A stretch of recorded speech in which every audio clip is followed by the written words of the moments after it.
আপনাদের সঙ্গে আজ শেয়ার করব মজার এক আচার।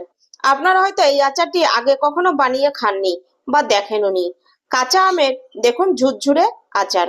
কতটা ঝুরঝুরে হয়েছে সেটাও আমি দেখিয়ে দিচ্ছি। দেখতে পাচ্ছেন তো কতটা ঝুরঝুরে হয়েছে। এরকম ভাবে আচার বানিয়ে আপনারা কিন্তু সারা বছর সংরক্ষণ করে রাখতে পারেন। এক্ষেত্রে আমগুলো দেখুন এরকম গোটা গোটা থাকবে, জেলি টাইপের হয়ে যাবে। আমটা খেতে কিন্তু ভীষণ মজা লাগে। আর এভাবে আচার বানিয়ে সারা বছর করে রাখলে আপনারা খাবারের শেষ পাতে হোক আর এমনি সময় হোক বসে বসে কিন্তু এই আচারটি খেতে পারবেন। তাহলে আচারটি আমি কিভাবে বানাচ্ছি সেটাই আপনাদের সঙ্গে শেয়ার করবো। সঙ্গে থাকুন, দেখতে থাকুন। নমস্কার, তাপসী রান্নাঘরে সকলকে স্বাগত। শুরু করছি নতুন একটা দিনে নতুন একটা রেসিপি। দেখুন রেসিপির জন্য আমি এখানে আম নিয়ে নিয়েছি। আম দিয়ে আপনারা অনেক রকম রেসিপি খেয়েছেন। আশা করছি আমি আজকে যে রেসিপিটা করব এই রেসিপিটা আপনারা আগে কোনোদিন করেননি বা খাননি। এই রেসিপিটা করে ঘরে রেখে দিন 1 বছর পর্যন্ত। রোদে দেওয়ার কোনো ঝামেলা নেই। করে এয়ারটাইট কন্টেনারে 1 বছর সংরক্ষণ করে রেখে দিন, যখন ইচ্ছা তখনই খেতে পারবেন। তাহলে চলুন আমি রেসিপিটি কিভাবে করছি সেটাই আপনাদের সঙ্গে শেয়ার করব।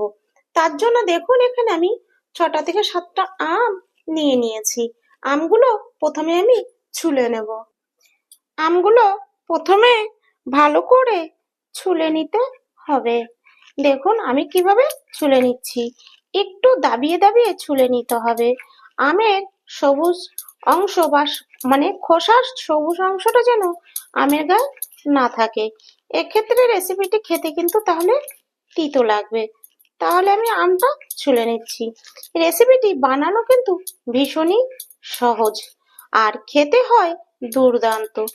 আমি নতুন একটা রেসিপি করছি, তাই আপনাদের সঙ্গে আমি শেয়ার করছি। এখানে একটা বাটিতে জল নিয়ে নিয়েছি।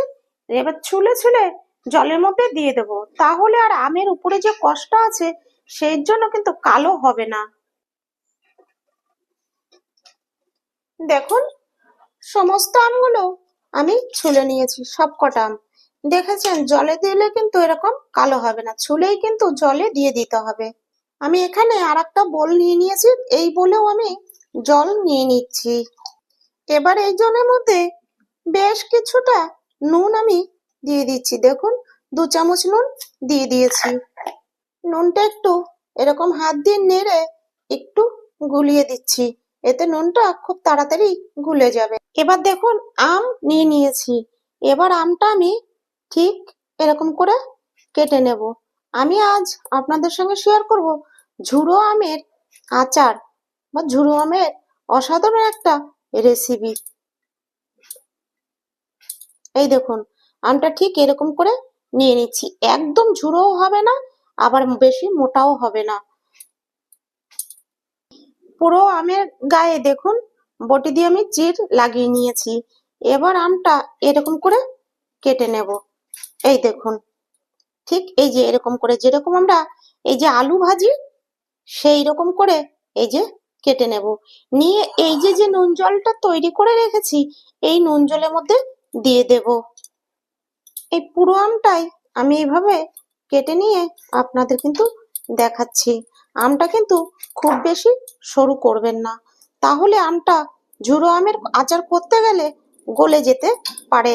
সেক্ষেত্রে আমটা কিন্তু এই রকম এই যে আলু ভাজার মতো করেই নিতে হবে, তার থেকে একটু মোটা নিলেও অসুবিধা নেই। এই দেখুন আমি ঠিক যেরকম করে নিয়েছি আপনারাও কিন্তু ঠিক এই রকম করেই কেটে নেবেন। এবার নিয়ে এরকম নুন জলে দিয়ে দিতে হবে। তাহলে আমি সব আমগুলো কেটে নিয়ে তারপরে আবার আসছি। আমি আরো একভাবে কেটে দেখাচ্ছি। আপনারা চাইলে এই যে আলু যেরকম আমরা কাটি ভাজার জন্য সেরকম করেও কিন্তু কেটে নিতে পারেন। এই দেখুন এরকম লম্বা করে আমের গায়ের থেকে আমটা, আঠি থেকে আমটা নিয়ে তারপরে এরকম লম্বা লম্বা সরু সরু করে কেটে নিতে পারি। এতে কিন্তু আরো বেশি সুবিধা হয়। আঠির সঙ্গে থাকলে কাটতে যতটা অসুবিধা হয়, এভাবে কাটতে কিন্তু আরো বেশি সুবিধা হয়। দেখুন আমগুলো আমি সব কেটে নিয়েছি। দেখেছেন তো আমি কিরকম করে কেটেছি, ঠিক এরকম করে কাটতে হবে। এবার আমটা আমি কচলে কচলে ভালো করে ধুয়ে নেব। আমি যেই বোলটা নিয়েছিলাম বোলটা ছোট হয়ে যাচ্ছিল, তাই চেঞ্জ করে এই সসপ্যানটার মধ্যে নিয়ে নিয়েছি। এবার এরকম আমটা একটু নুন জলের সঙ্গে ভালো করে কচলে নিয়ে তারপরে 2বার থেকে 3বার ফ্রেশ জল দিয়ে ধুয়ে নেব। এবার দিয়ে দিচ্ছি 1 চামচ নুন, দিয়ে দেবো এরকম 1 বাটি চিনি। এই আমটা ভীষণ টক, তার জন্য কিন্তু চিনির পরিমাণটা আমাকে বেশি দিতে হলো। এরকম একটা মাঝারি সাইজের বাটির 1 বাটি, এখানে পরিমাণে 300-350 চিনি আছে। এবার আমি ভালো করে উপর নিচ করে মিশিয়ে নেব। এটা নরম হলে কিন্তু অনেকটাই কমে যাবে। আমি পরে আবার দেখে নেব যে আরেকটু চিনি লাগবে কিনা, কারণ আমটা ভীষণ টক আছে, চিনি আমার আরেকটু দরকার হতে পারে। আপনাদেরও আম টক অনুযায়ী আপনারা কিন্তু চিনিটা ব্যবহার করবেন, বা আপনারা এই আচারটাতে কিরকম মিষ্টি খেতে চান সেই হিসেবে চিনিটা ব্যবহার করবেন।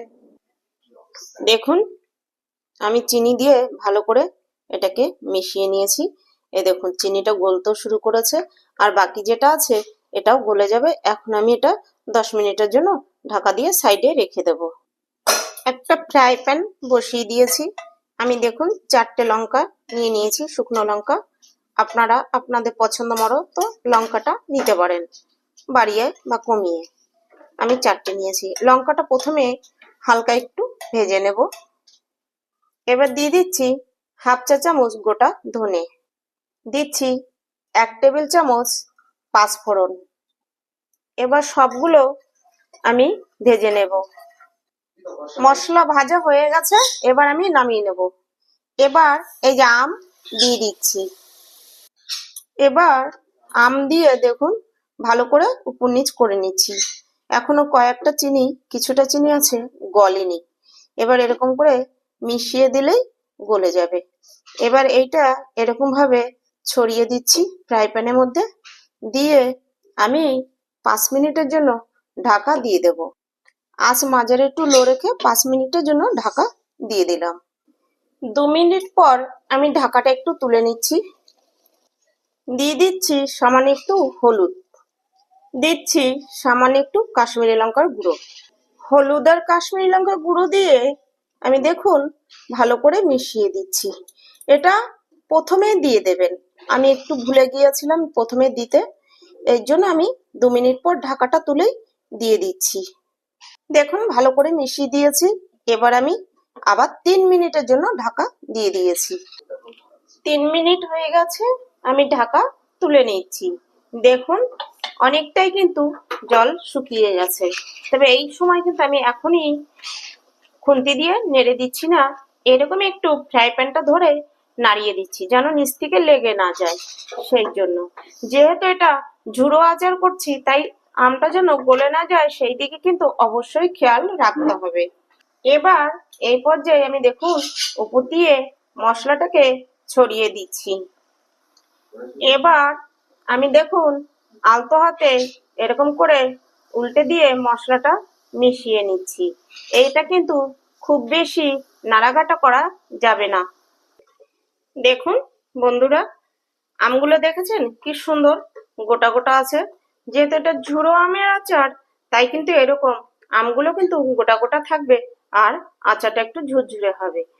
আমার আচারের কালারটাও কিন্তু অসাধারণ এসেছে, দেখেছেন তো? আপনারাও এভাবে আচার বানিয়ে সারা বছর কিন্তু সংরক্ষণ করে রাখতে পারবেন। এবার আচারটা কিন্তু আমি গ্যাস অফ করে দিয়ে প্রথমে ঠান্ডা করে নেব। ঠান্ডা করে নিয়ে তারপর আমি আবার আসছি আপনাদের কাছে। দেখুন আমি কিন্তু আচারটা ঠান্ডা করে নিয়েছি, আর দেখেছেন কতটা ঝুরঝুরে হয়েছে। খুব বেশি না হলেও মোটামুটি ঝুরঝুরেই হয়েছে। এটা আরো ঠান্ডা হলে আর একটু ঝুরঝুরে হয়ে যাবে। এখনো উষ্ণ উষ্ণ গরম আছে, তবে ধরতে পারছি না, তার মানে এখনো গরম আছে। আমগুলো দেখেছেন কত সুন্দর গোটা গোটা আছে। তাহলে এটা ঠান্ডা হলে কিন্তু আরো ঝুরঝুরে হয়ে যাবে, সেটা হাতে নিলেই বোঝা যাচ্ছে। আশা করছি আমার এই ভিডিওটি আপনাদের কাছে ভালো লাগবে।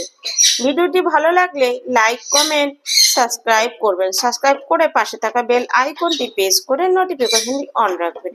যখনই আমি এরকম নিত্য নতুন ভিডিও আপলোড করব পৌঁছে যাবে সবার আগে আপনাদের কাছে। আজ ভিডিওটি এখানেই শেষ করছি। ফিরে আসবো নতুন একটা দিনে নতুন একটা রেসিপি নিয়ে। আমি তাপসী, আপনারা দেখছিলেন তাপসী রান্নাঘর।